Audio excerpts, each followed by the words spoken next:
kita lihat sudah apa namanya ya, kalau mau dibilang bukan tidak benar cara bergaulnya, tapi pembawa sehari-harinya banyak yang berubah.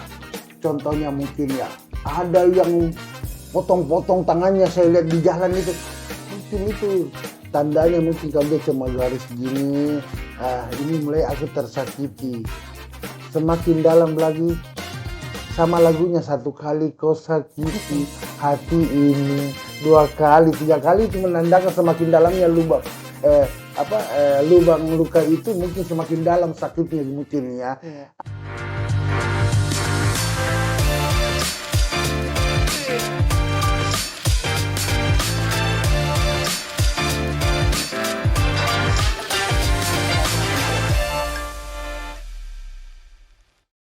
Assalamualaikum warahmatullahi wabarakatuh. Salam sejahtera bagi kita semua. Alhamdulillah pagi hari ini kita ingin wawancara bersama ibu yang cantik ini, Ibu Dokter Balkis. Mungkin teman-teman sudah tahu semuanya. Beliau adalah salah satu dokter ahli psikiater ya. Saya mau periksa juga psikiater saya. Jadi buat teman-teman yang menyaksikan ini bisa perhatikan baik-baik. Pertanyaan-pertanyaan apa nanti, jawaban apa yang Anda bisa nanti tampung di kepala Anda dan kita tanya bareng. Oke? Kita langsung aja kepada Ibu Dr. Balkis. Selamat pagi, Ibu. Pagi. Oke, jadi di sini di luar masyarakat, khususnya kaula muda ya, remaja-remaja kita ini kan cenderung di masa pandemi ini, terus di masa berkembangnya ini teknologi, terus pergaulan, terus mungkin dari rumah tangga, dari pergaulan, dari ya macam-macam lah yang ada di luar ini. Kita lihat cenderung ini banyak remaja-remaja sekarang yang kita lihat sudah apa namanya ya, kalau mau dibilang bukan tidak benar cara bergaulnya, tapi pembawa sehari-harinya banyak yang berubah. Contohnya mungkin ya, ada kita biasa dapati di lampu merah itu banyak anak-anak yang menggunakan lem. Terus ada yang menggunakan obat-obat terlarang. Terus ada yang potong-potong tangannya saya lihat di jalan itu. Sekarang ini dia dokter hewan kah? Potong-potong tangan? Jadi kita mau tanyakan, ada beberapa pertanyaan yang kita ingin ajukan di sini, Ibu. Mungkin Ibu bisa menjelaskan satu persatu pertanyaan dari saya. Pertama kali itu yang kita ingin tanyakan kepada Ibu tentang remaja. Gangguan apa yang sering terjadi pada remaja, Ibu? Oke, Pak. Terima kasih untuk pertanyaannya. Eh, untuk saat ini memang sangat berkembang ya tentang kasus-kasus pada remaja. Kasus-kasus pada remaja itu banyak kita temukan, baik di rumah sakit ataupun di praktek sehari-hari.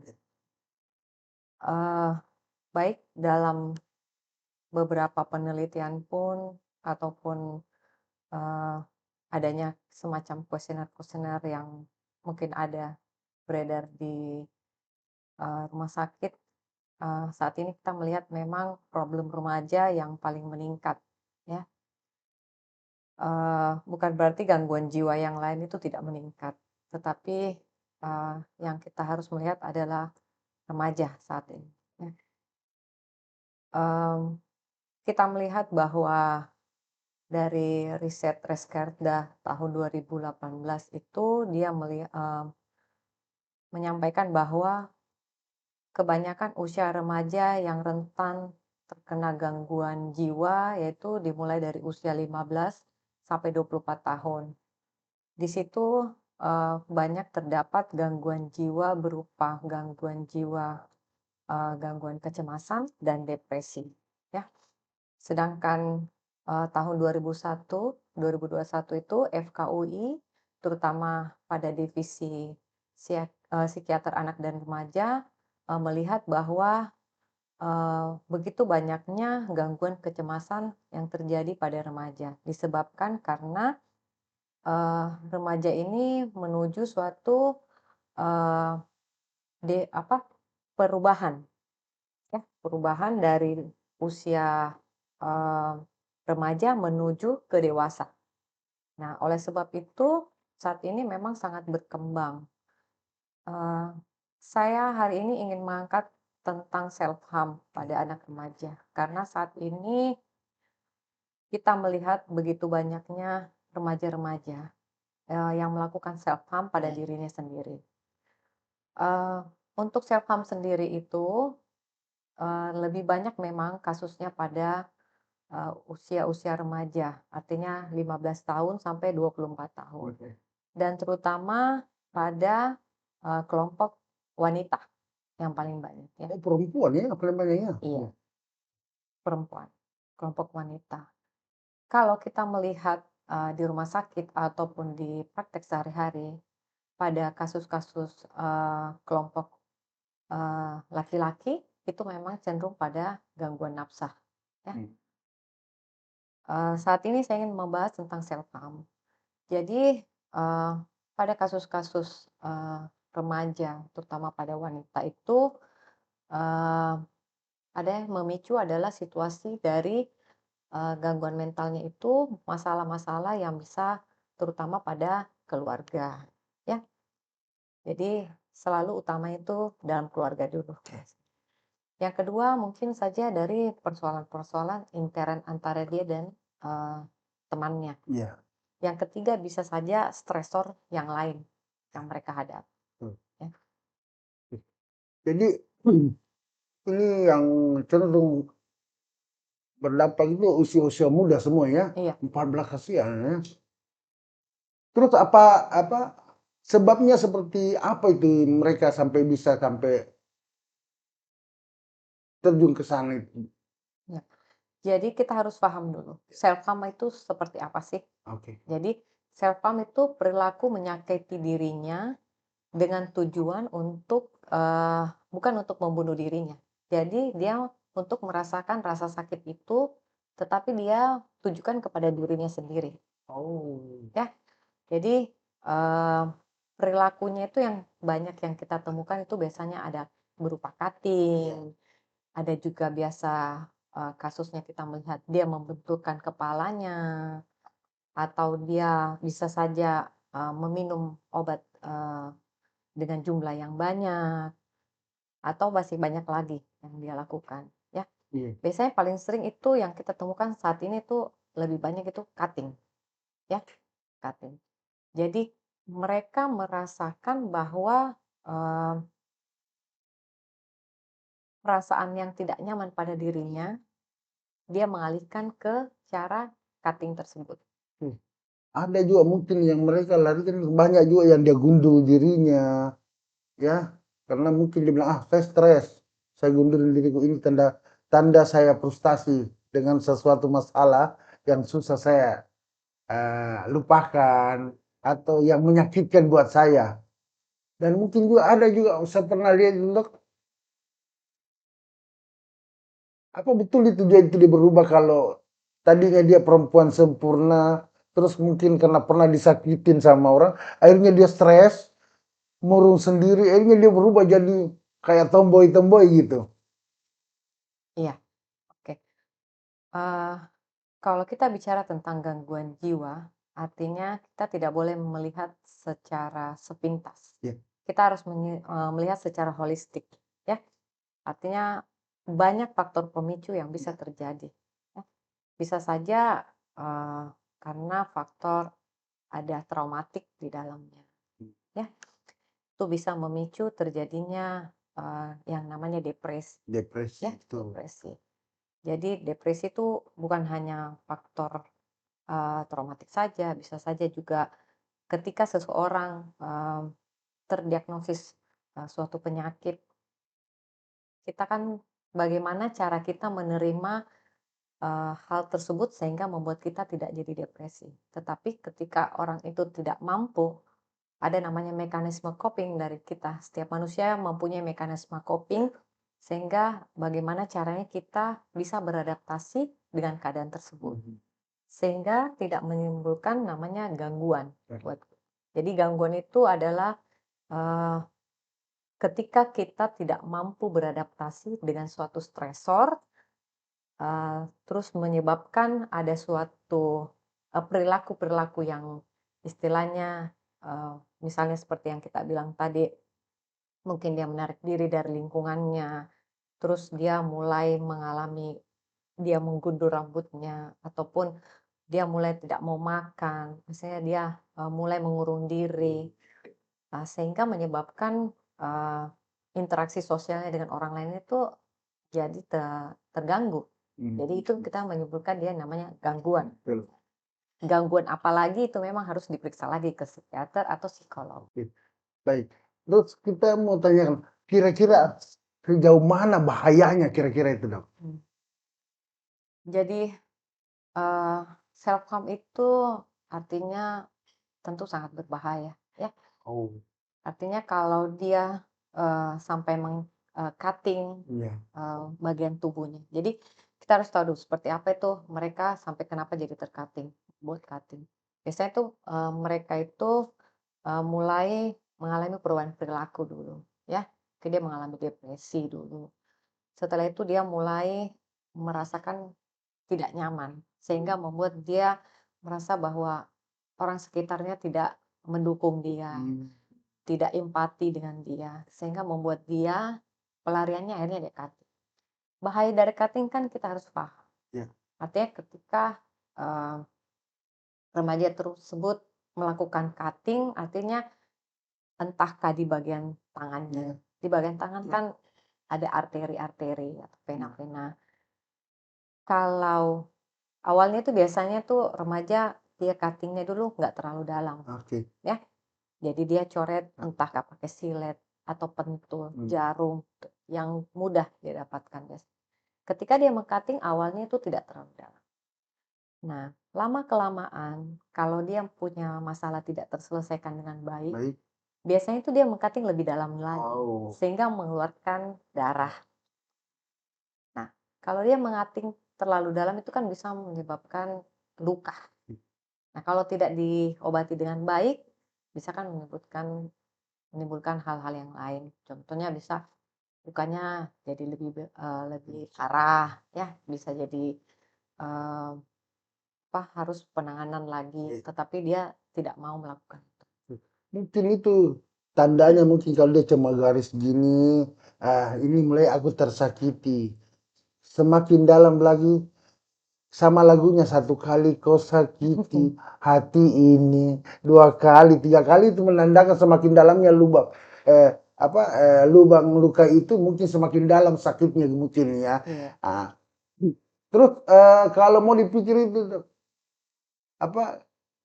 orang-orang yang seperti itu, kalau kita mau lihat seperti apa gejala-gejalanya sampai mereka bisa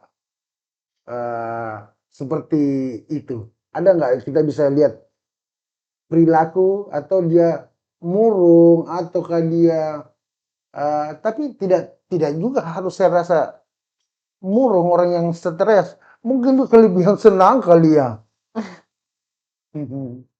Iya. Kalau di bagian psikiater itu kan gangguan jiwa itu banyak macamnya, Pak.